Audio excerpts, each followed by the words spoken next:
नमस्कार, DD news पर आप दो टूक देख रहे हैं। मैं हूं अशोक श्रीवास्तव। इस हफ्ते दो बड़ी राजनीतिक घटनाएं घटी। उन घटनाओं को गहराई तक जाकर समझना चाहिए। पहली जो राजनीतिक घटना है वो ये कि भारत के प्रधानमंत्री नरेंद्र मोदी ने पंडित नेहरू का रिकॉर्ड तोड़ते हुए, भारत के पहले प्रधानमंत्री जवाहरलाल नेहरू का रिकॉर्ड तोड़ते हुए चुने हुए प्रधानमंत्री के रूप में अपना सबसे लंबा करियर जो है, अपना सबसे लंबा कार्यकाल जो है वो उन्होंने पूरा कर लिया। यह अपने आप में बड़ी उपलब्धि इसलिए क्योंकि पहले एक तरह से गैर कांग्रेसी प्रधानमंत्री हैं मोदी, जिन्होंने इतना लंबा कार्यकाल पूरा किया और अभी उनका कार्यकाल अनवरत जारी है। तो एक बड़ी घटना ये घटी। दूसरी बड़ी घटना पिछले 2 महीने पहले जब 5 राज्यों के विधानसभा चुनाव नतीजे सामने आए थे और उसके बाद बीजेपी को असम में और बंगाल में जिस तरह की बड़ी जीत मिली थी, उसके बाद बंगाल में जो टीएमसी में खलबली मची है, टीएमसी में जो टूट फूट हो रही है, उसके अगर गहरे अर्थ निकाले जाएं और उसका विश्लेषण किया जाए तो कई राजनीतिक पंडित और कई राजनेताओं को यह लगता है कि अब यह तय हो चुका है कि कांग्रेस या विपक्ष, जो पूरा विपक्ष है, वो अलग अलग होकर नरेंद्र मोदी का मुकाबला नहीं कर सकता, नरेंद्र मोदी को हरा नहीं सकता। बंगाल में तृणमूल कांग्रेस ने कोशिश करी, असम में कांग्रेस ने कोशिश करी, लेकिन दोनों ही नाकाम रहे। लोकसभा चुनाव में पिछले 3 चुनावों से लगातार नरेंद्र मोदी जिस तरह से जीत रहे हैं वो अपने आप में बहुत कुछ कहता है। तो ये पूरा का पूरा जो राजनीतिक परिदृश्य है ना, उसके 2 अर्थ निकलते हैं। एक ये कि विपक्ष अकेले और विपक्ष वैसे जो है मोदी को हरा नहीं सकता। अब मोदी को हरा नहीं सकता तो फिर आपके पास विकल्प क्या है? आपने गठबंधन बनाने की कोशिश की, लेकिन गठबंधन में कोई ना कोई पेच रह जाता है, कुछ ना कुछ जो है सलवटें रह जाती हैं, और इसी के लिए अब जो है नया फॉर्मूला दिया जा रहा है। नया फॉर्मूला क्या दिया जा रहा है? नया फॉर्मूला दिया जा रहा है कि जो पॉलिटिकल पार्टियां जैसे टीएमसी, जैसे एनसीपी और जो तमाम पॉलिटिकल पार्टियां कांग्रेस से निकल कर गई, उन सबको अब कांग्रेस में शामिल हो जाना चाहिए, यानी एक लार्जर कांग्रेस बननी चाहिए। हालांकि नरेंद्र मोदी के मुकाबला करने के लिए ये मिलकर भी मुकाबला कर पाएंगे नहीं, क्योंकि अब तक ये विपक्षी पार्टी एक तरह से एकजुट होकर मुकाबला करने की कोशिश कर रही थी। लेकिन अब ये जो नया सिलसिला शुरू हुआ है उससे साफ है कि विपक्ष में पैनिक है, विपक्ष में भगदड़ मची हुई है, और इसलिए सब वो नए नए फॉर्मूले निकाल रहे हैं कि मोदी को कैसे हराया जाए। उसमें एक फॉर्मूला ये भी है कि भाई सब लोग मिल जाएं, पुराने जो नेता हैं उनको पार्टी में बुलाया जाए। ममता बनर्जी को जो है ऑफर किया जा रहा है, दूसरी तरफ ऑफर किया जा रहा है शरद पवार को। कुछ लोग इसे कह रहे हैं कि जो है नई बोतल में पुरानी शराब डालने की कोशिश की जा रही है, लेकिन क्या इसका असर होगा, इसको समझना जरूरी है। हालांकि इस तरह की जो कोशिशें चल रही है, जो बयानबाजी चल रही है, उसके खंडन भी लगातार आ रहे हैं। टीएमसी की तरफ से खंडन हो चुका है कि नहीं हम क्यों जाएंगे, लेकिन दूसरी तरफ जो है शिवसेना, यूबीटी जैसे पार्टियां हैं जो लगातार कह रही हैं कि हाँ, और अशोक गहलोत ने भी इस तरफ इशारा किया, कांग्रेस के कई नेता ये इशारा कर रहे हैं। तो आज दो टूक में इस पर चर्चा जरूरी है।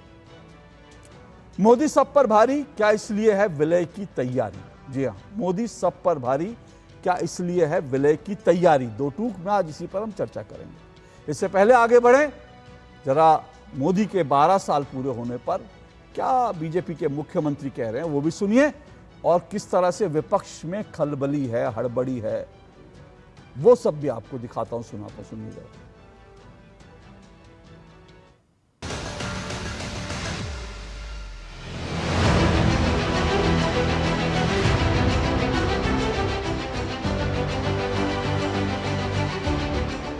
हमने पिछले 12 वर्षों में बदलते हुए भारत को देखा है। 2014 के पहले का भारत, और किसी भी उम्र का व्यक्ति हो, किसी भी जाति, मत, मजहब, क्षेत्र और भाषा को बोलने वाला व्यक्ति हो, भारत के अंदर हो या भारत के बाहर, उन सब ने इन 12 वर्षों में बदलते हुए भारत को देखा है। प्रधानमंत्री जी की जन कल्याणकारी नीतियों, दूरदर्शी सोच और कुशल नेतृत्व के परिणाम स्वरूप बीते 12 वर्षों में भारत ने खेत खलिहान से लेकर चंद्रयान तक और गांव की चौपाल से लेकर वैश्विक मंचों तक अभूतपूर्व उपलब्धियां हासिल की है। प्रधानमंत्री जी के नेतृत्व में 12 वर्षों में भारत ने जो यात्रा तय की है वो असाधारण है। अभी 19 लोग सही किया है और भी आ सकता है, लेकिन जो मकसद जो है, जो टीएमसी जो कार्यकर्ता है टीएमसी को, जो अभिषेक बनर्जी, ममता बनर्जी, किसी को कोई बात नहीं सुनता है। ये पार्टी में कोई बोलने का लायक नहीं, हमारा बात को सुनने का किसका मन नहीं है, तो हम क्यों रहे उसमें।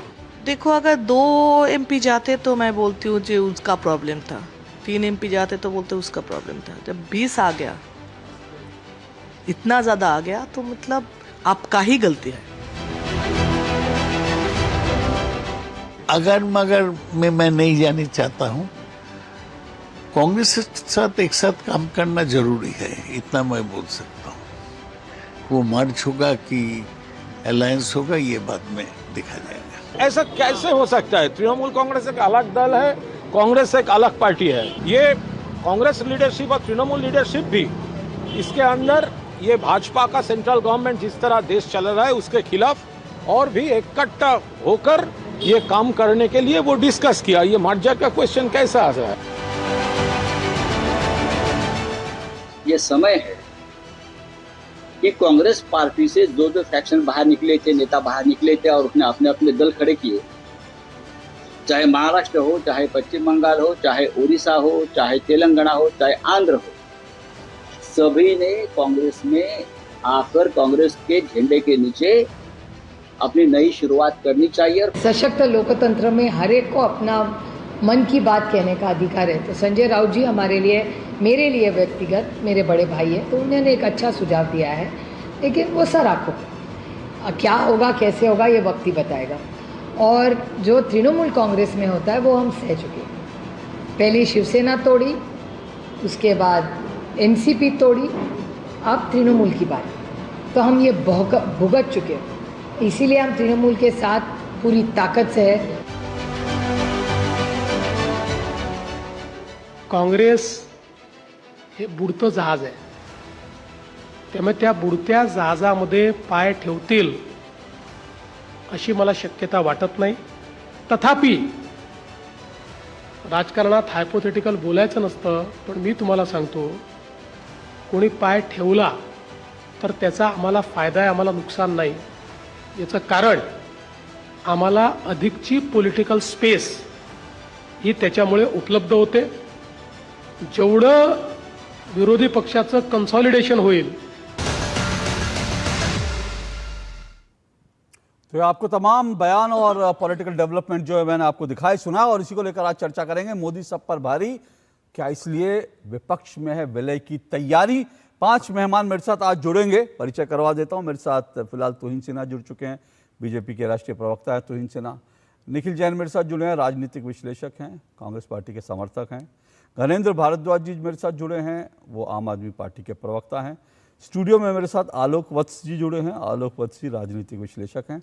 और बहुत जल्द मेरे साथ बृजमोहन श्रीवास्तव, एनसीपी जो शरद दादा की पार्टी है, माफ़ कीजिए शरद दादा नहीं, अजीत दादा की, उनके जो वरिष्ठ प्रवक्ता वो मेरे साथ जुड़ेंगे। शुरुआत कर रहा हूँ निखिल जैन और तुहिन सिन्हा, आप दोनों से 1.5 मिनट आप दोनों के, उसके बाद आज की डिबेट को ओपन करूँगा।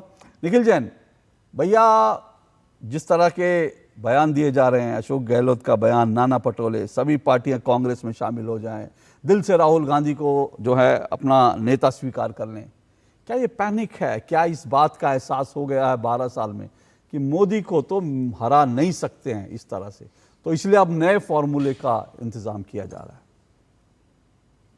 अशोक जी, जब जनता पार्टी में जनसंघ मिला और बाकी पार्टियां मिली, तब क्या वो पैनिक था? जब येदियुरप्पा ने अपनी पार्टी वापस बीजेपी में मिला ली, तब क्या वो पैनिक था? जब भी कभी भी 2 पार्टियों का विलय होता है तो क्या वो पैनिक होता है, या ये होता है कि उनकी विचारधारा मेल खाती है और उनका एक कॉमन ऑब्जेक्टिव है? यहाँ पर कॉमन ऑब्जेक्टिव है देश का लोकतंत्र बचाना। अब आपने इतने सारे बाइट चला दिए, इतनी सारी चीजें दिखा दी, आप वो खबर तो दिखाना भूल गए कि कैसे आज कलकत्ता में एक आग लगी जिसमें 4000 ईवीएम जल के राख हो गए।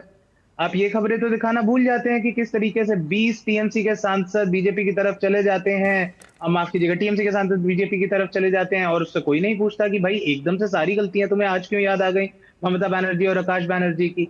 इन चीजों पे तो कोई सवाल नहीं खड़े हो रहे। किस तरीके से मीनाक्षी नटराजन का नॉमिनेशन एक डीएम ने कैंसिल कर दिया, राज्यसभा की जो सांसद जानी चाहिए थी कांग्रेस से, ये कह के कि आपका पर्चा पूरा नहीं था, जबकि बीजेपी के जो कैंडिडेट थे उनका भी पर्चा पूरा नहीं था, उन्हें समय दिया गया, मीनाक्षी नटराजन का कैंडिडेचर खारिज कर दिया गया।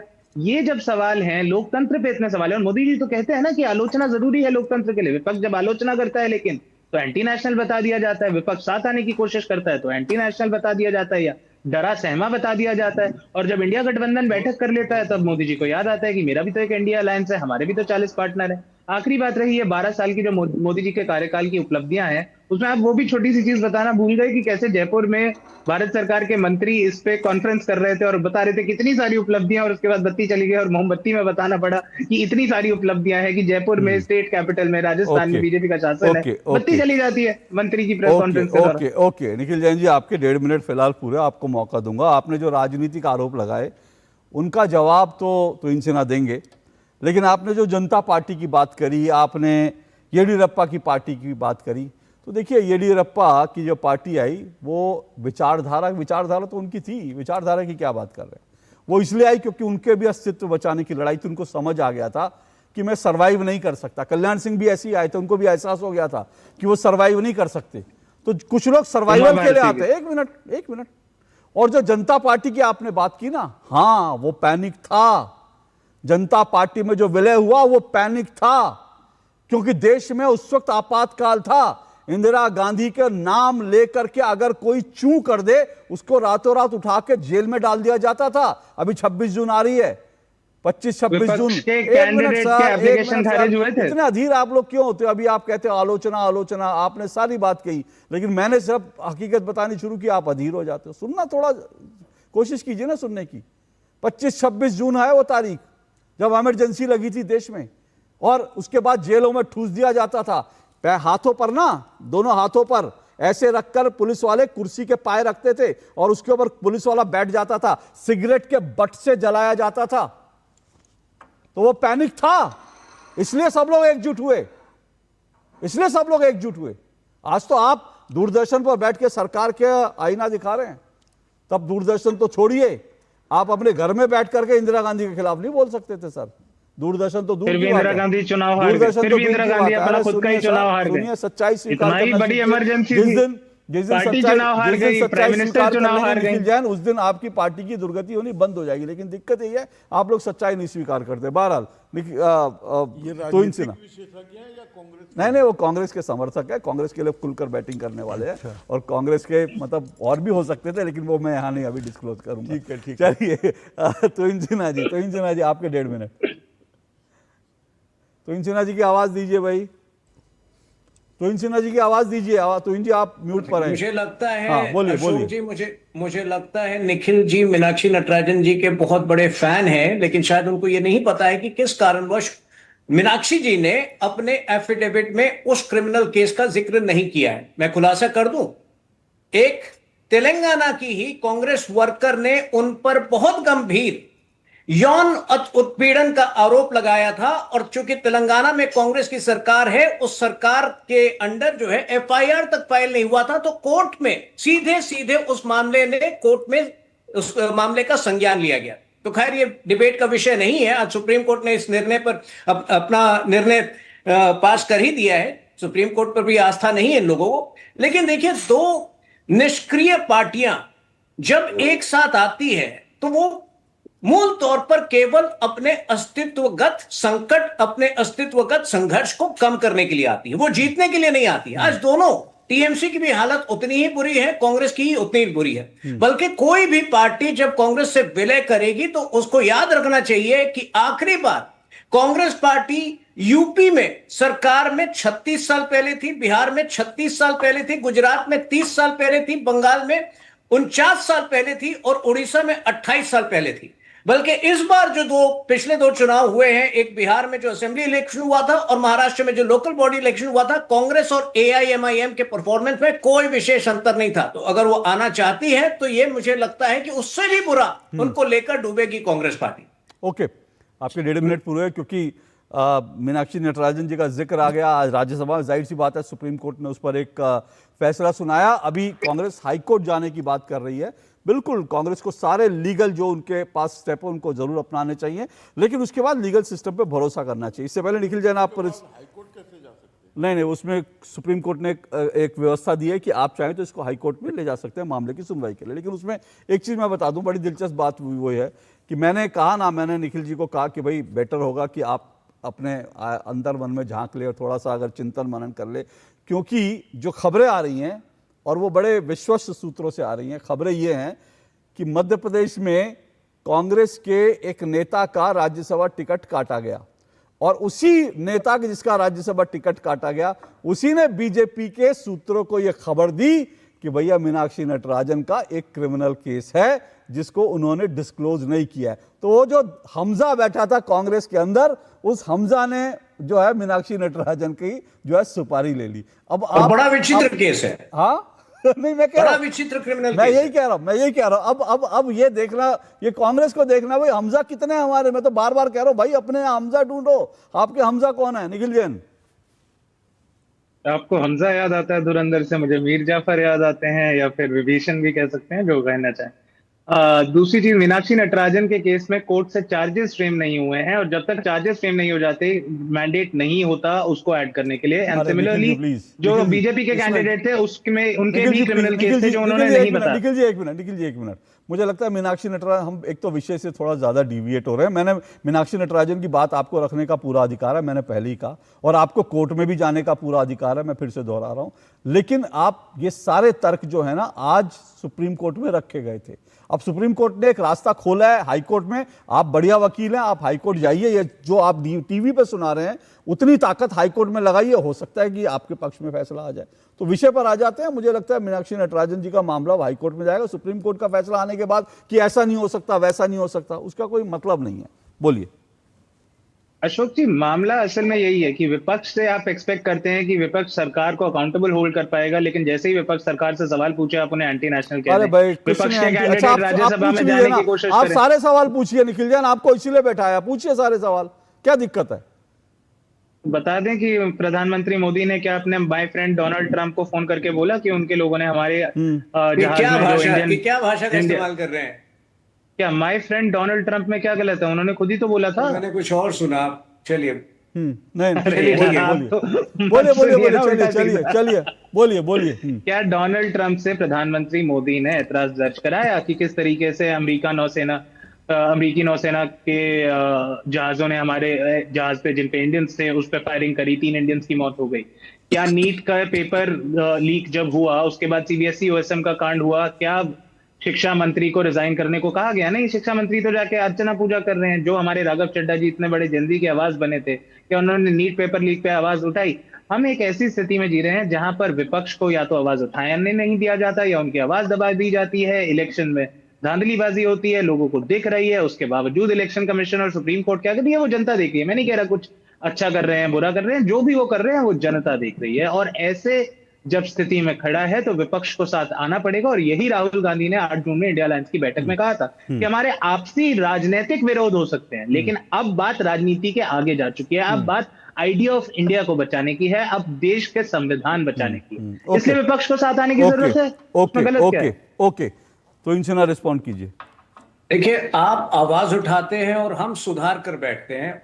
ये ऑलरेडी निर्णय ले लिया गया है कि अगले साल नीट के एग्जाम पूरी तरह डिजिटल होंगे। ओएसएम की जो टेक्नोलॉजी है वो पहली बार भारत में लागू हुई। जब पहली बार लागू होती है कुछ ग्लिचेस होते हैं, लेकिन उसके बावजूद 70,000 जो आवेदन आए थे री एग्जामिनेशन के, वो सब प्रोसेस हो चुके हैं। तो आज वो विषयांतर 11.5 लाख। मैं एक बार फिर मूल विषय पर आ जाऊं, एक बार फिर मूल विषय पर आ जाऊं, समय बहुत कीमती है।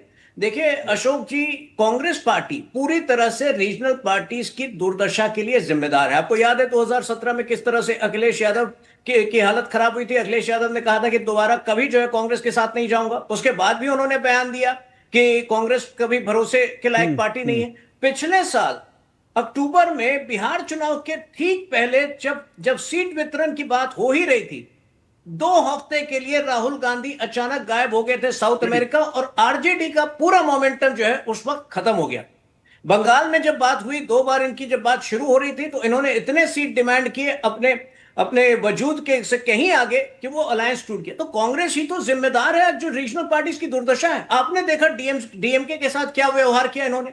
2023 में यही डीएमके जब राजीव गांधी के किलर्स उनके हत्यारों का अभिनंदन करता है, तब तो राहुल गांधी ने अलायंस नहीं तोड़ा। लेकिन जैसे वो डीएमके चुनाव हारता है, राहुल गांधी सबसे पहले उस डीएमके को डंप कर देते हैं। तो इस व्यवहार से ही इन्होंने आज रीजनल पार्टीज की ये दुर्दशा की है। आज जो अस्तित्वगत संकट से वो रीजनल पार्टीज गुजर रहे हैं, आज भी मैं उनको यही कहूंगा कि थोड़ा सा साहस रखिए। कांग्रेस के साथ जाएंगे तो आप जो है कांग्रेस से बुरा गिरने वाले। ओके, निखिल जैन सुनिए, एक जो सबसे बड़ी बात है, सवाल यही है, डीएमके का जिक्र हो गया तो समझना जरूरी है ना भाई, कैसे कोई ट्रस्ट कर ले कांग्रेस पे कैसे ट्रस्ट कर ले। जितने नेता कांग्रेस के छोड़कर गए हैं, वो क्या क्या कह कर गए हैं, वो किस तरह से अपमानित होकर गए हैं, सबके सामने है।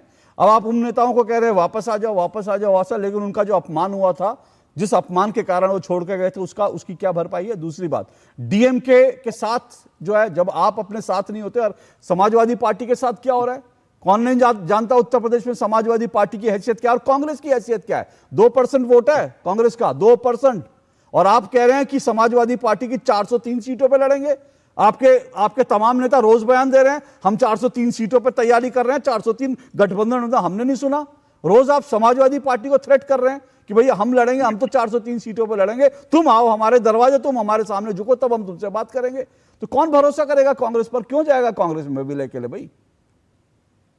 एक एक करके सारी चीजों का जवाब देता हूँ। सबसे पहले तुमने ने कहा कि सीबीएसई ओएसएम जो हुआ है, मेरे सवाल का जवाब दीजिए ना, आप विषय से क्यों भागना चाहते हैं। आप सवाल आपने सारे सवाल उठाए, मैंने आपको रोका नहीं, लेकिन मेरे सवाल जब आएंगे तब आप भाग जाएंगे, फिर आप कहेंगे देश में डेमोक्रेसी सुरक्षित नहीं है। अरे मेरे सवालों का जवाब दीजिए ना, क्यों कांग्रेस पर ट्रस्ट करे कोई।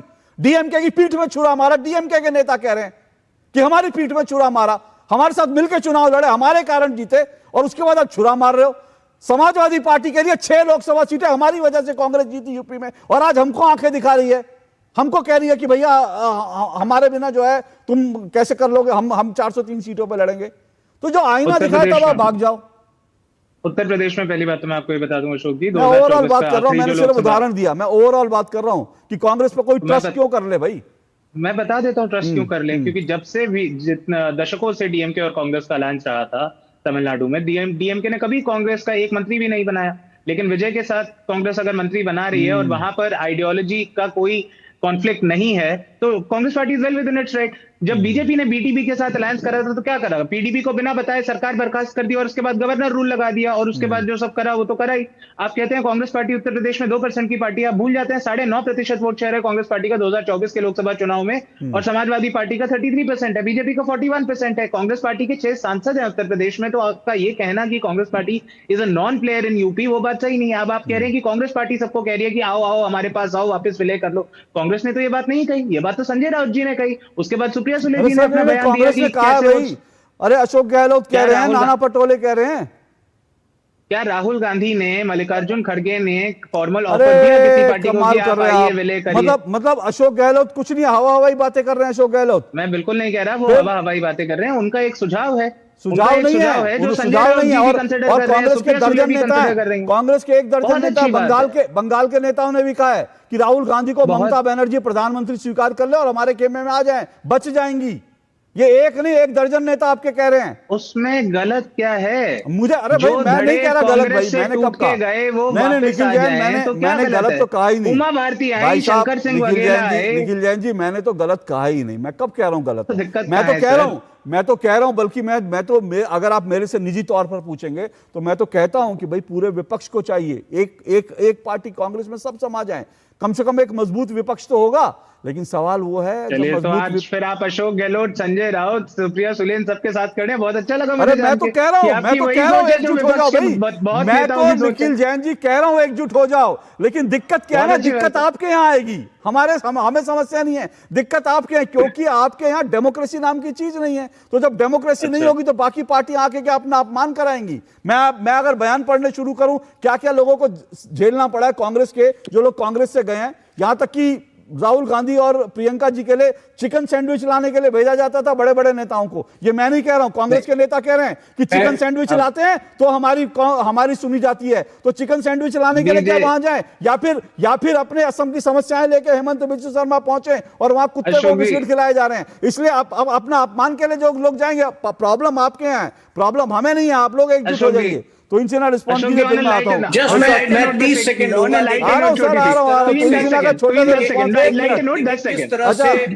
मैं जस्ट 30 सेकंड लूंगा। एक और उदाहरण देता हूं अशोक जी, किस तरह ये लोग लोगों को बर्बाद करते हैं। उद्धव सेना को, उद्धव ठाकरे को बर्बाद करने में भी इनका बहुत बड़ा हाथ है। सितंबर 2019 में उद्धव ठाकरे का सार्वजनिक बयान है कि अगर राहुल गांधी दोबारा सावरकर के बारे में कुछ भी अनाप शनाप कहते हैं, मैं चप्पल लेकर पीटूंगा।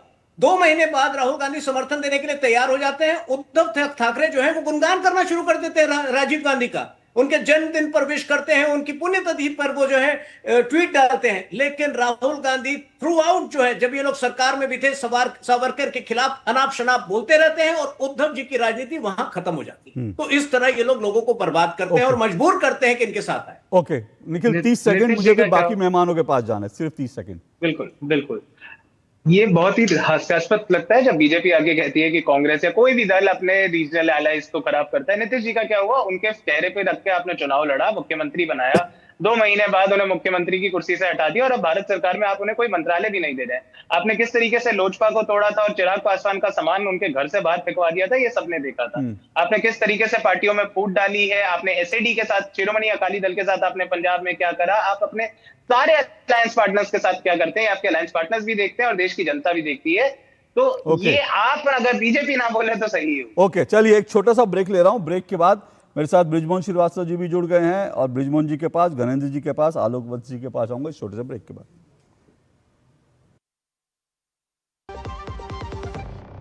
आप फिक्र मत कीजिए खन्ना साहब, वादा तो कर दिया पर ये पहुंचेगा कैसे? एक दिन में मार्कशीट कैसे मिलेगी शालिनी को? कल संडे है, मॉम की दवाइयां कल तक नहीं पहुंची तो पहुंच जाएगा। जो भी तुम चाहोगे वही पहुंचाऊंगा, एक दिन में डिलीवरी करके आऊंगा। सबको पता है कि मैं सबका दोस्त हूँ, हर सामान टाइम से पहुंचाने की ये बात है, दिल को दिल से मिलाने की ये बात है। ये है भारतीय डाक की नई 24 स्पीड पोस्ट सेवा। अब आपकी हर पोस्ट की गारंटीड डिलीवरी सिर्फ 1 दिन में, ओटीपी की अतिरिक्त सुरक्षा के साथ। 24 स्पीड पोस्ट, भरोसा आपका, वादा हमारा। डाक सेवा, जन सेवा। पता है, लोग अक्सर मुझसे पूछते हैं कॉल सेंटर का स्टेडी जॉब क्यों छोड़ा? I wanted more out of life. बस मैंने अपना स्टार्टअप शुरू किया। जानना चाहोगे कैसे? Then start up your own business as an LIC agent. यहाँ सब कुछ है, great products, zero investment, leading organisation and unlimited opportunities. तो क्या आप तैयार है? LIC एजेंट बनो, अब बड़ा सोचो। हमारी वेबसाइट पर जाएं या अपनी नजदीकी LIC शाखा से संपर्क करें। जब धरती चीर कर निकलता है लोहे का पत्थर और मिलता है मोंगिया के जोश से, फिर तपता है, पिघलता है और बनता है फौलाद। अब होता है सरिया सारी खूबियों के साथ। मोंगिया स्टील, मजबूत देश का मजबूत सरिया। Thank you. क्या बात है miss NRI, big shot wedding photographer बन गया है। क्या NRI? एक क्लाइंट मुझे UPI से पेमेंट करना चाहता है, लेकिन इंडिया में मेरे पास UPI नहीं है। बैंक ऑफ बड़ौदा का बॉबी पे UPI ऐप है ना, अपने NRI NRO अकाउंट को बॉबी पे UPI ऐप के साथ लिंक कर, मैसेज सेंड या रिसीव कर। That's it? हाँ. Champions keep things simple, है ना? Bobby Pay, one UPI app for everyone. व्यक्तिगत जानकारी के लिए ऑनलाइन अनुरोधों से रहें सावधान। कुछ भी जानकारी देने से पहले जरूर सोचें। कोई भी वैधानिक कंपनी फोन या इंटरनेट पर आपसे निजी जानकारी कभी भी नहीं मांगती। इसलिए ऐसे कॉल या ईमेल आने पर अपनी जानकारी देने से पहले समझदारी दिखाएं और सावधानी बरतें।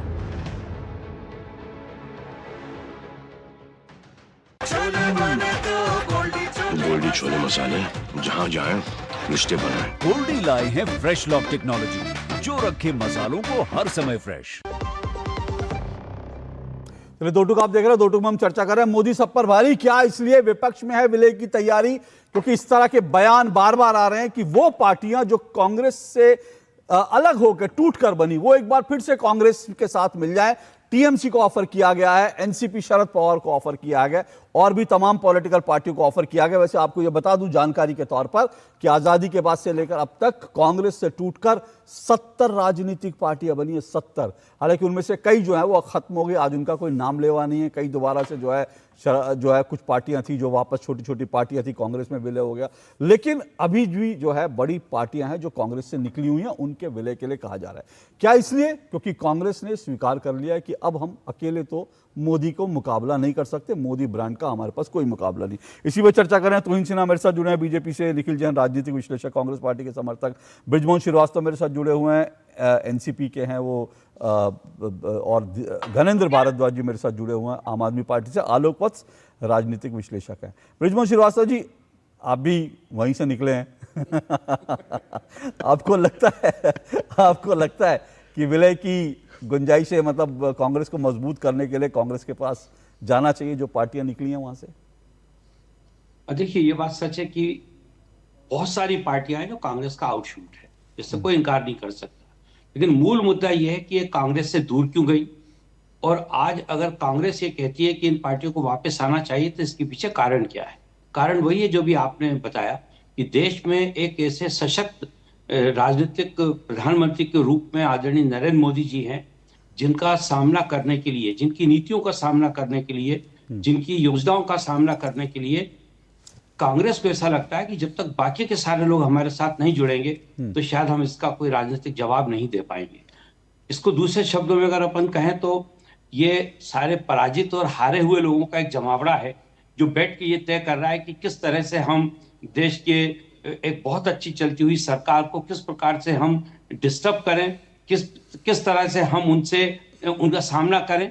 मुझे ऐसा लगता है कि ये इनका जो ख्वाब है, ये जो मुंगेरी लाल के सपने हैं, ये सपनों की तरह रहेगा, क्योंकि देश की जनता ने लगातार इस बात को महसूस किया है पिछले 12 साल में कि ये जो वर्तमान सरकार अपने वायदे और अपने कामों से लगातार अपनी छवि को बेहतर करती जा रही है, और हर दिन इन्होंने वो रिजल्ट दिया है जिसकी अपेक्षा, जिसकी कामना मतदाता करता है। और यही कारण है कि आप देखिए इतने जो चुनाव हो रहे हैं, आज बंगाल की जीत को क्या आसान जीत माना जाएगा? इतनी बम्पर मेजॉरिटी से वहां पर जिस प्रकार से भारतीय जनता पार्टी ने सरकार बनाई है, उसका स्पष्ट एक ही संदेश है कि वहां के लोगों ने इस बात को महसूस कर लिया है कि पश्चिम बंगाल के लिए और देश के लिए एनडीए की सरकार से बेहतर और कोई सरकार हो नहीं सकती, आदरणीय नरेंद्र मोदी जी से बेहतर कोई नेतृत्व तो हो नहीं सकता। इसलिए वहां पे थंपिंग मेजॉरिटी दी है, मतलब कोई हल्के फुल्के मतों से लोग चुनाव नहीं जीते,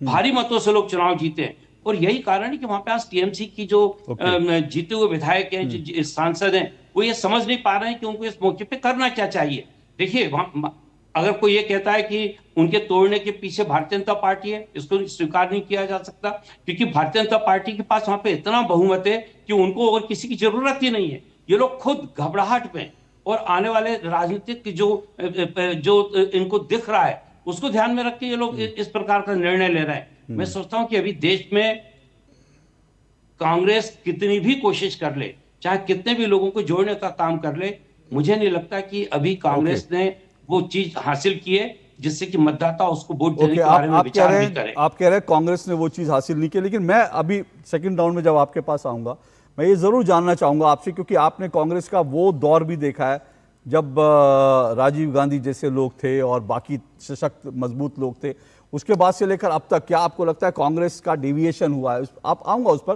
लेकिन उससे पहले घरेंद्र भारद्वाज जी, घरेंद्र जी, आम आदमी पार्टी इस वक्त ऐसा लग रहा है तीसरा मोर्चा बनाने की उसमें है कि भाई एक कांग्रेस का भी विरोध करना है, बीजेपी का भी विरोध करना है।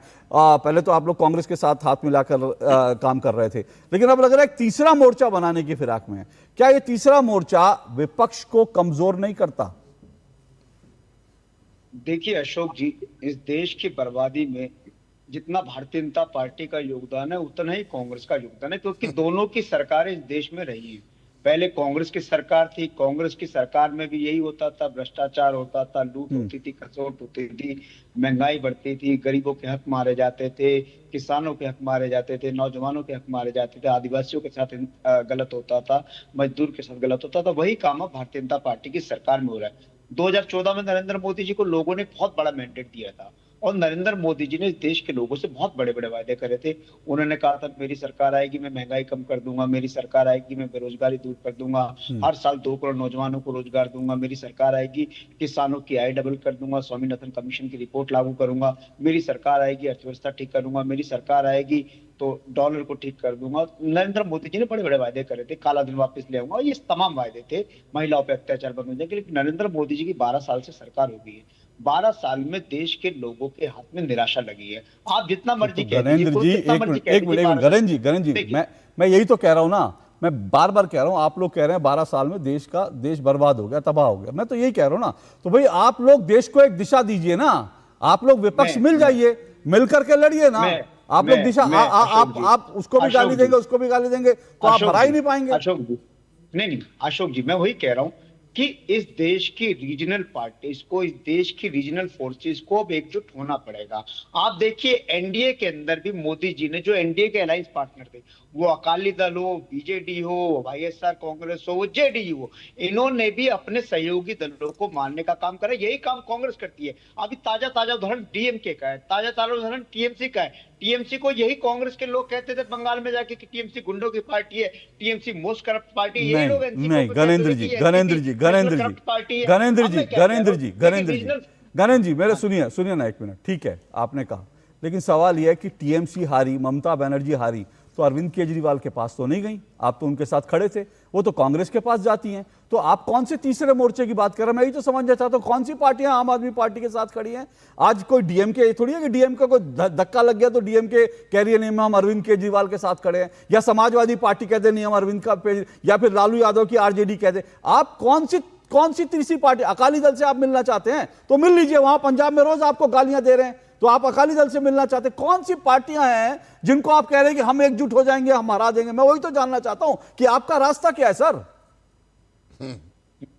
कह रहा हूं कि देश के जितने भी रीजनल फोर्सेस है, जितने भी रीजनल पार्टी है, जितने भी क्षेत्रीय दल है, उन सब से हमारा आग्रह है कि अकाली दल से भी है, की बर्बादी में अकाली दल से भी है तमाम। मैं आपको क्या कह रहा हूं? अरे सर बताइए तो सही, आप कह रहे सभी, मैं आपसे सीधा सवाल पूछ रहा हूं, अकाली दल से भी है। अशोक जी मैं क्या कह रहा हूं, देखिए आप मेरे को, आपने सबको सुना, बहुत समय दिया, आपको भी सर सुन ही रहा हूं, मैं आपको पूरा समय दे रहा हूं। बात तो आयो, आप मेरे को अपनी बात। अरे सर मैं आपसे सीधा सवाल, मैंने आपको पूरा समय दिया, आपने बीजेपी की तमाम कमियां गिना दी, लेकिन मेरा काउंटर क्वेश्चन भी तो होगा। मैं बहुत ईमानदारी से कह रहा हूं कि इस देश के तमाम क्षेत्रीय दल, उत्तर प्रदेश के अंदर समाजवादी पार्टी बहुत बड़ा दल है, बिहार के अंदर आरजेडी बहुत बड़ा दल है, बंगाल के अंदर टीएमसी बहुत बड़ा दल है, डीएमके तमिलनाडु में बहुत बड़ा दल है। तमाम रीजनल फोर्सेस को एक प्लेटफॉर्म पे आना पड़ेगा।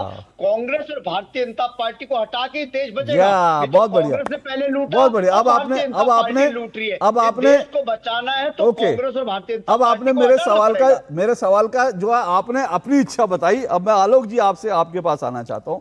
भाई कांग्रेस चाह रही है कि उसके नेतृत्व में आ जाए सब पार्टियां, और आम आदमी पार्टी अब कांग्रेस को भी गाली दे रही है। आम आदमी पार्टी के लिए भाई सभी रीजनल पार्टियां हमारे, हालांकि इसमें अकाली दल के बारे में उन्होंने स्पष्ट नहीं बताया कि भाई अकाली दल भी आएगी। अभी आज ही हरसिमरत कौर जो है अपना गड्ढा खुद खोद देंगे। तो मैं पूछना चाहता हूं भाई क्या ये मतलब दोनों तरफ से आम आदमी जो है रीजनल पार्टी वो कहां जाएंगी? अशोक जी, ये जो पूरा घटनाक्रम हुआ है पिछले 1-2 महीने में, उसमें एक चीज तो बहुत स्पष्ट हो गया है कि कांग्रेस मजबूती की तरफ बढ़ रही है, क्योंकि अभी आपने देखा विभिन्न दलों के नेताओं ने कहा, जो सुझाव दिया उसको किसी ने कहा अच्छा सुझाव है, किसी ने कहा कि नहीं ऐसा होना चाहिए। तो कुल मिलाकर जो पहले ये बातें चल रही थी कि इस पूरे कांग्रेगेशन को लीड कौन करेगा, उसमें बहुत भ्रांतियां थी। अब ये स्पष्ट हो गया है कि ये कांग्रेस ही लीड करेगा। और कांग्रेस में ये जितने भी दल हैं जो उससे अलग हुए थे, उन लोगों को अपना, हालांकि अगर मैं औकात बोलूं तो शायद बुरा लगेगा कुछ लोगों को, ताकत का एहसास हो अपनी गया, ताकत का एहसास हो गया है। आज आरजेडी की क्या स्थिति है बिहार में, किसी से छिपी हुई नहीं है। आज टीएमसी की क्या स्थिति हो गई बंगाल में, 80 में 60 आदमी या 58 आदमी चले गए एक तरफ, सांसद 29 में 20 एक तरफ हो गए, तो बचा क्या। तो इन लोगों को, हारे को हरिनाम, इन लोगों को वापस कांग्रेस में आता हुआ दिखाई पड़ रहा है। अब कांग्रेस इसको कैसे संभालती है। और रही बात डीएमके की, जिसके 22 सांसद हैं, और उसके बाद आम आदमी पार्टी की, तो जो ये, खैर डीएमके ने तो ऐसी कोई बात कही नहीं है कि रीजनल पार्टीज को साथ आना चाहिए, लेकिन अभी आपके प्रवक्ता कह रहे थे कि रीजनल पार्टीज को लेके वो तीसरा मोर्चा खड़ा करेंगे, ऐसी कोई संभावना नहीं है। और मुझे नहीं लगता कि इन लोगों के द्वारा कुछ हिलोरा दिया जा सकता है भारतीय राजनीति में। लेकिन अगर और लोग मिलकर और ये डिसाइड कर लें कि इसको लीड कौन करेगा, देखिए ये बहुत बड़ा प्रश्न है। इसका लीडर तय करना इनके लिए बहुत आसान काम नहीं है। बड़े सीनियर लोग हैं उसमें, शरद पवार, ममता बनर्जी, क्या ये छोटे लीडर हैं। उधर खैर लालू यादव तो अब निचले पायदान पर चले गए, वो लोग नहीं मानेंगे तेजस्वी को। लेकिन एक चीज और है कि अब भारत के जनता, एक चीज स्पष्ट है, वो विकास की तरफ उन्मुक्त है। जो भी विकास करेगा, जनता उसके साथ जातिगत रिश्तों को तोड़कर, धर्म के रिश्तों को तोड़कर, सीमांचल में आपने देखा बिहार में। आलोक जी एक सवाल है मेरा। नहीं, सीमांचल में देखा आपने बिहार में एनडीए को कितनी बड़ी वो बहुमत मिली। बिल्कुल। अगर मुसलमानों ने वहां वोट नहीं दिया होता तो क्या यह संभव था। ठीक। बुरके के नीचे से ठपाठप वोट पड़ा है बीजेपी को। क्योंकि उन लोगों ने उनकी जन कल्याणकारियों से राहत ली है। मैं एक सवाल, और आप जो विकास की बात कर रहे हैं, मुझे ऐसा लगता है अब लोगों को, अगर आप पिछले तमाम चुनाव नतीजों पर नजर डालेंगे, उसका एक मैसेज और भी है। लोग चाहते हैं कि स्टेबिलिटी, आपने कहा विकास, लोगों को यह भी समझ में आ रहा है विकास जो है स्टेबिलिटी से होगा। इतने समय तक हिंदुस्तान में किस तरह से सरकारें होती थी, तो अब क्या जो जनता को अब समझ में आ रहा है कि स्टेबिलिटी की ताकत क्या होती है, वो जनता क्या भानुमति का कुनबा जोड़ा, एक जो कहीं की ईंट कहीं का रोड़ा, अगर ऐसा कोई विपक्षी गठबंधन बना भी ले तो क्या जनता उसमें भरोसा करेगी? नहीं, जनता अभी तो किसी भी ऐसे दल पर भरोसा नहीं करेगी। और मोदी जी का भाग्य कहिए, सौभाग्य कहिए कि उनको विपक्ष बहुत मजबूत नहीं मिला। ये भी उनके फेवर में एक बहुत बड़ी चीज है। लेकिन जिस तरीके से अब आम आदमी त्रस्त है महंगाई से, करप्शन भी कम नहीं हुआ है। अगर उत्तर प्रदेश की बात मैं करूं तो करप्शन का लेवल बहुत हाई है। तो इन चीजों से, अच्छा महंगाई, बेरोजगारी, इन चीजों से जनता त्रस्त है, लेकिन उसको कोई रास्ता नहीं दिखाई दे रहा है। जाएं तो जाएं कहां। और उसके बाद जो ये हिंदुत्व और दूसरी चीजें आ जाती है, उस पर भी लोग एक तरफा हो जाते हैं।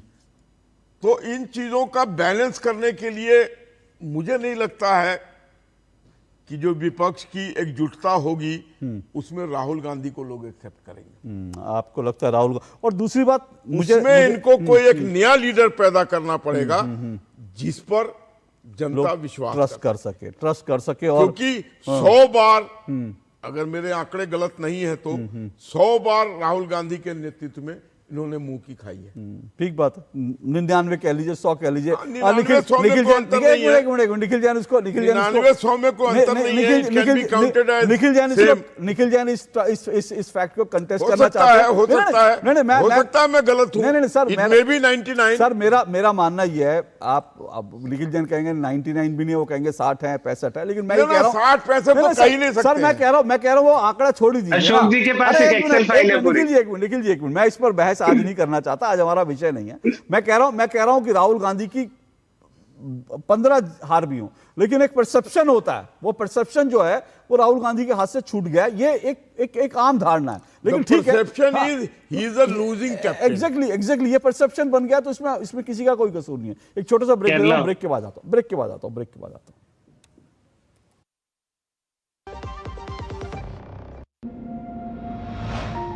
छोटा टाउन बिग आइडियाज, कॉलेज से ही स्टार्ट कर दिया था। बीच में मुश्किल मिला तो स्किल भी मिला, बड़ा ऑर्डर्स मिला तो बड़ा रिलैक्सेशन भी मिला। फोन ही बन गया मार्केट, मीटिंग प्लेस और बैंक। कभी कभी सोचती हूँ कि 0 से स्टार्ट किया था और आज स्टार्टअप बन गई हूँ। पर नो चिल, हाँ अभी तो यूनिकॉर्न बनना है। 12 साल विश्वास के, विकास के, जन कल्याण के। पापा फीस ज्यादा है। बेटा याद है बोनस के कुछ पैसे हमने दूसरे खाते में रखे थे? 2 साल से खाते में कोई लेन देन नहीं हुआ है, शायद इनऑपरेटिव हो गया होगा। तो अब बैंक जाके या वीडियो केवाईसी से केवाईसी अपडेट कराओ, खाता होगा एक्टिव, एकदम फ्री। चलो। कहाँ? एडमिशन कराने। खाता हुआ एक्टिव। आरबीआई कहता है जानकार बनिए, सतर्क रहिए।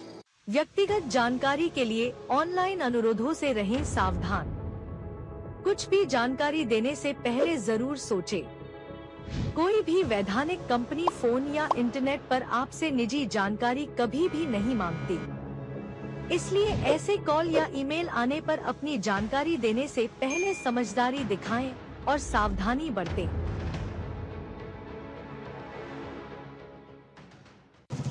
ओ हरि भैया, अरे वाह, खेतों में कौन सी फसल लगाए हो? 12 महीने कमा कर दे ऐसी फसल। क्या? मैंने नया व्यवसाय शुरू किया है। उसके लिए पैसे? इसमें किसी निवेश की जरूरत ही नहीं। अच्छा मुखिया जी। अरे मुखिया जी नमस्ते। अरे हरी, कब आ रहे हो? आप बस चलिए, मैं पहुंचता हूं। अब मैं LIC एजेंट हूं। LIC एजेंट बनो, अब बड़ा सोचो। हमारी वेबसाइट पर जाएं या अपनी नजदीकी LIC शाखा से संपर्क करें। Thank you. क्या बात है miss NRI, big shot wedding photographer बन गया है। क्या एनआरआई? एक क्लाइंट मुझे यूपीआई से पेमेंट करना चाहता है, लेकिन इंडिया में मेरे पास यूपीआई नहीं है। बैंक ऑफ बड़ौदा का बॉबी पे यूपीआई ऐप है ना, अपने एनआरओ अकाउंट को बॉबी पे यूपीआई ऐप के साथ लिंक कर, पैसे सेंड या रिसीव कर। That's it? हाँ, चैंपियंस कीप थिंग्स सिंपल है ना। बॉबी पे, one UPI app for everyone. Goldiee छोले मसाले, जहाँ जाए रिश्ते बनाए। गोल्डी लाए हैं फ्रेश लॉक टेक्नोलॉजी, जो रखे मसालों को हर समय फ्रेश। चलिए, दो टुक आप देख रहे हैं, दो टुक में चर्चा कर रहे हैं मोदी सब पर भारी, क्या इसलिए है विपक्ष में विलय की तैयारी। इसी पर हम चर्चा कर रहे हैं। 5 मेहमान मेरे साथ जुड़े। निखिल जी जल्दी से रिस्पॉन्ड कर दीजिए, क्योंकि आंकड़ों में मत जाइए, लेकिन एक परसेप्शन बन चुका है कि भाई राहुल गांधी जो है एक लूजिंग कैप्टन है, और इसीलिए जो है उनके नेतृत्व में तो शायद नहीं, लेकिन कोई और नेता अगर आगे आए तो शायद कुछ हो भी सकता है, जो अभी आलोक वत्स जी ने कहा। अशोक जी, अगर मैं आंकड़ों पे नहीं जाऊंगा फिर तो पीयूष गोयल वही वाली बात हो जाएगी। अरे किसी और दिन कर लेंगे आंकड़ों पे डिबेट इन पर। छोटी सी बात, परसेप्शन, आप परसेप्शन की बात कर रहे हैं ना, तो परसेप्शन को मैं इन ऑर्डर प्लेस कर देता हूँ। राहुल गांधी के कांग्रेस पार्टी के पहली बारी अध्यक्ष बनने के बाद देश में 54 स्टेट इलेक्शंस हुए हैं, उसमें से बीजेपी 26 इलेक्शन हारी है, कांग्रेस पार्टी 15-20 इलेक्शन जीती है। तो ये जो 100 का भ्रम है, यही बात है कि परसेप्शन की आप बात कर रहे हैं ना राहुल गांधी की, वो परसेप्शन बीजेपी का अपने व्हाट्सएप और अपनी फेवरिंग मीडिया से बनाया हुआ है, वो कोई सच पे आधारित परसेप्शन नहीं है। अब देखिए ना केरला में क्या हुआ। अच्छा, मुझे बताइए राहुल गांधी कब अध्यक्ष बने थे? 1 मिनट, राहुल गांधी कब अध्यक्ष बने थे ये बताइए। राहुल गांधी 2017 में अध्यक्ष बने थे। 2017। अब सुनिए, मैं इस पर आपसे डिबेट नहीं करना चाहता, क्योंकि मुझे लगता है हम इधर उधर होंगे बाकी मेहमानों के पास। लेकिन आप कह रहे हैं राहुल गांधी जब से अध्यक्ष बने तब से, अरे 2014 का चुनाव कांग्रेस ने किसके नाम पर लड़ा था? किसके नाम पे लड़ा था? मनमोहन सिंह ने कहा था मैं प्रधानमंत्री नहीं होऊंगा, और 2014 से पहले राहुल गांधी को प्रोजेक्ट किया जा रहा था कि प्रधानमंत्री अगले वो होंगे। तो 2014 किसके खाते में लिखेंगे सर? वो क्या मनमोहन सिंह जी के खाते में लिखेंगे या किसके खाते में लिखेंगे? अशोक गहलोत के खाते में लिखेंगे। सुनिए, वो एक मिनट सुनिए, मैं एक मिनट सुनिए, मैंने कहा मैं 99-100 के फेर में नहीं पढ़ना चाहता, लेकिन आप अगर ऐसे तर्क देंगे तो मुझे भी आप इसको काउंटर करना पड़ेगा। मैं मोटी बात कह रहा हूं जो आलोक जी ने कहा कि राहुल गांधी को लोग नेता के रूप में स्वीकार। आप ये बताइए राहुल गांधी को नेता क्यों स्वीकार करेंगे? आप क्यों उलझते हैं? आप 2017 बताएंगे, मैं 2014 के बाद से गिनाने शुरू कर दूंगा जब राहुल गांधी को प्रोजेक्ट किया था। मैं बिल्कुल बता देता हूं राहुल गांधी को लोग क्यों स्वीकार करेंगे। Rahul Gandhi leader of opposition है, लोकसभा में नेता प्रतिपक्ष है, देश की दूसरी जो सबसे बड़ी पार्टी है और जो मुख्य विपक्षी पार्टी है उस पार्टी के नेता हैं, उसके विधायक, उसके सांसद, मंत्री, मुख्यमंत्री, कार्यकर्ता राहुल गांधी को अपना नेता मानते हैं। आज की तारीख में चाहे बीजेपी को अच्छा लगे ना लगे, किसी को लगे ना लगे, राहुल गांधी नरेंद्र मोदी के बाद सबसे ज्यादा पॉपुलर लीडर इस देश के हैं। तो जाहिर सी बात है राहुल गांधी के नेतृत्व में ही विपक्षी गठबंधन 2029 के चुनाव में जाएगा। मुझे आपने जो कहा मुझे इस पे कोई एतराज नहीं। बता दूं 71 चुनाव हुए हैं, सुनिए, अरे फिर आप जाएंगे उसमें, फिर आप उसमें क्या? मैंने कहा मुझे इसमें एतराज नहीं है आपने जो कुछ कहा, लेकिन आप उसमें खेलना शुरू करेंगे, कहेंगे अध्यक्ष जब से बनाए तब से मानेंगे, और जब अध्यक्ष नहीं रहे तो उनके खाते में नहीं जाएगा। ये सब बातें मुझे लगता है ये बेईमानी है, ये बेईमानी है। लेकिन गणेंद्र जी रिस्पॉन्ड कीजिए, गणेंद्र जी रिस्पॉन्ड कीजिए। देखिए अशोक जी, मैं ये कह रहा था कि ये पार्टियां तोड़ने का खेल क्यों चल रहा है देश में, इसको भी समझना पड़ेगा।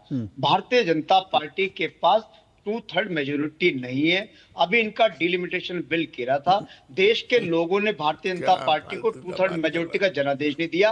अब ये दूसरी पॉलिटिकल पार्टी तोड़ के 2/3 मेजोरिटी पाना चाहते ताकि देश का संविधान बदले, देश का कानून बदले। भारतीय जनता पार्टी ने ये नारा दिया था 400 पार, वो तो हुआ नहीं, लेकिन अब विपक्षी दलों को तोड़ के उनके सांसदों को भारतीय जनता पार्टी में शामिल करा के भारतीय जनता पार्टी देश के संविधान को बदलना चाहती है। हम सब इसके खिलाफ है। देश के लोगों को भारतीय जनता पार्टी की नीयत का पता चल गया कि भारतीय जनता पार्टी सिर्फ और सिर्फ देश के संविधान को बदलने के लिए कभी टीएमसी को तोड़ रही है, कभी आम आदमी पार्टी को तोड़ रही है, कभी दूसरी पॉलिटिकल पार्टी की तरफ कर रही है। भारतीय जनता पार्टी का सुनियोजित षड्यंत्र है। देश के लोग इस षड्यंत्र को सफल नहीं होने देंगे। कहना चाहते हैं भारतीय जनता पार्टी को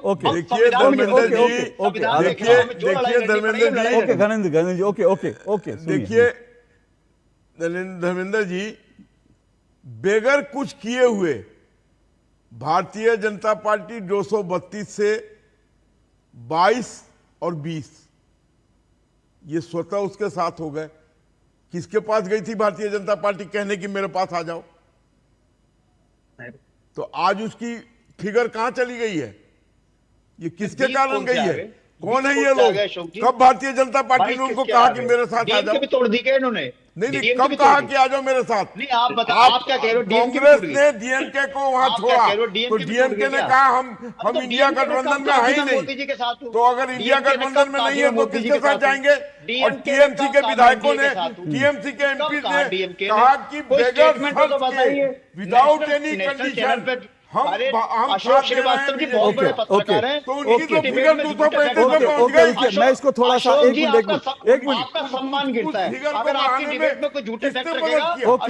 एक मिनट मैं इसको थोड़ा आसान कर देता हूँ, मैं इसको थोड़ा आसान, एक मिनट मैं इसको थोड़ा आसान कर देता हूँ। देखिए, हर चीज का दोष बीजेपी पे डालना बड़ा आसान है कि बीजेपी तोड़फोड़ कर रही है, बड़ा आसान है। लेकिन आज सर मैं गणेंद्र जी को उन्हीं की पार्टी का उदाहरण दे देता हूं। अगर गणेंद्र जी की पार्टी, अगर अरविंद केजरीवाल जो वास्तव में मोदी के विरोधी हैं, कट्टर विरोधी हैं, जो पहले पत्रकार थे तब कट्टर विरोधी थे, आम आदमी पार्टी में गए तब कट्टर विरोधी हैं, आज भी जो है जो पत्रकार फिर से बन गए वो कट्टर विरोधी हैं, उनको टिकट ना देकर धनपतियों को टिकट देंगे कि भैया ये तो धनपति है, रातों रात टिकट डिसाइड हो जाएगा, तो वो आदमी क्यों नहीं जाएगा? आपको टिकट देनी थी, दे देते ना। जो लोग मोदी के विरोध आप में आज भी मोर्चा खोल के बैठे, कल भी, लेकिन तब टिकट देने में आपको उनकी याद नहीं आई। टिकट देंगे धनपतियों को, फिर उसके बाद आप सोचेंगे वो धनपति आपके साथ जो है हमेशा खड़े रहें। तो सर मैं बार बार कह रहा हूं, सर मैं एग्जैक्टली मैं यही कह रहा हूं, अपने अंदर चाहे टीएमसी हो, आम आदमी पार्टी हो, अपने अंदर झांक लीजिए कि आप लोगों से लोग क्यों जा रहे हैं। बार बार बीजेपी पे दोष मत देना, बड़ा आसान है, बीजेपी तोड़फोड़ कर रही है। अरे आप ऐसे लोगों को टिकट क्यों देते हैं जो 2 मिनट में टूट जाते हैं? कहां से लाते हैं ऐसे लोग? मजबूत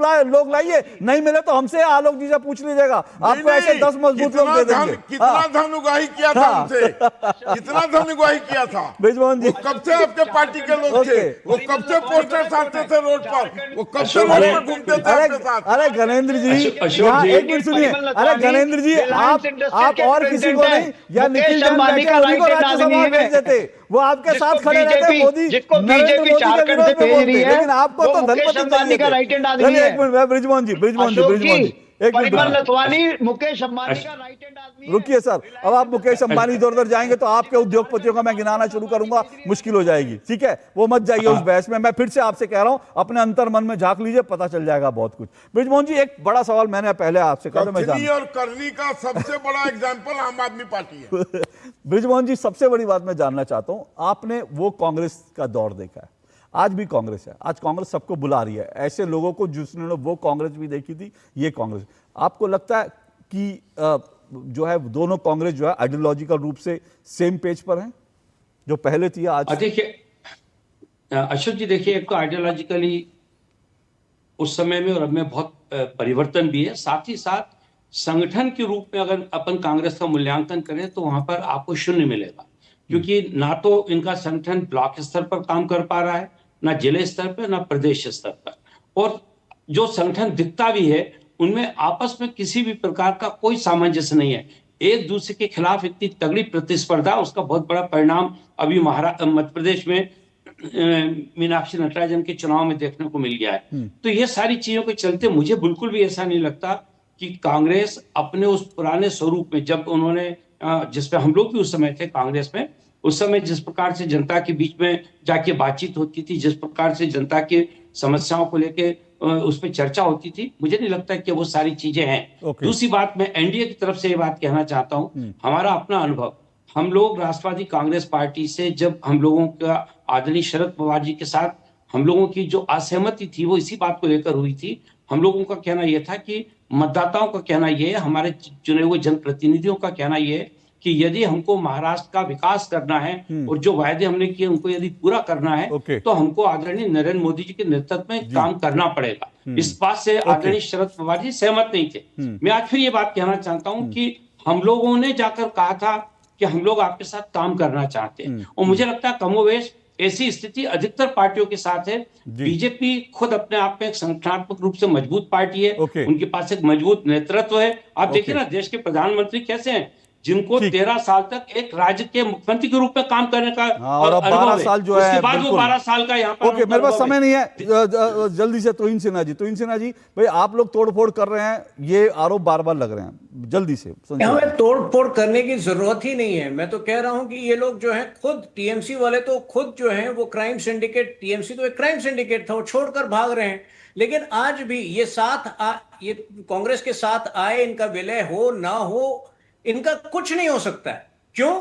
क्योंकि ये एक तो इनकी सोच नकारात्मक है। 3 चीजें इन्हें जोड़ती है। एक तो मोदी जी के प्रति जो इनकी नफरत है इनके अंदर, वो आज कहीं ना कहीं देश के प्रति नफरत बनती जा रही है, उसकी परवाह ही नहीं है, वो समझ ही नहीं पा रहे हैं। दूसरी बात, ये प्रो भ्रष्टाचार है, जिस प्रकार से ये सारे पार्टी जो है भ्रष्टाचार को बढ़ावा देते हैं। तीसरी बात, जो जिस प्रकार से इंस्टीट्यूशंस को गाली देते हैं, डेमोक्रेसी को गाली देते हैं, सुप्रीम कोर्ट पर आस्था नहीं है, ये चीजें इनको एक साथ बांधती है। इसलिए कुछ नहीं होने वाला है, साथ में आए तो भी ठीक है।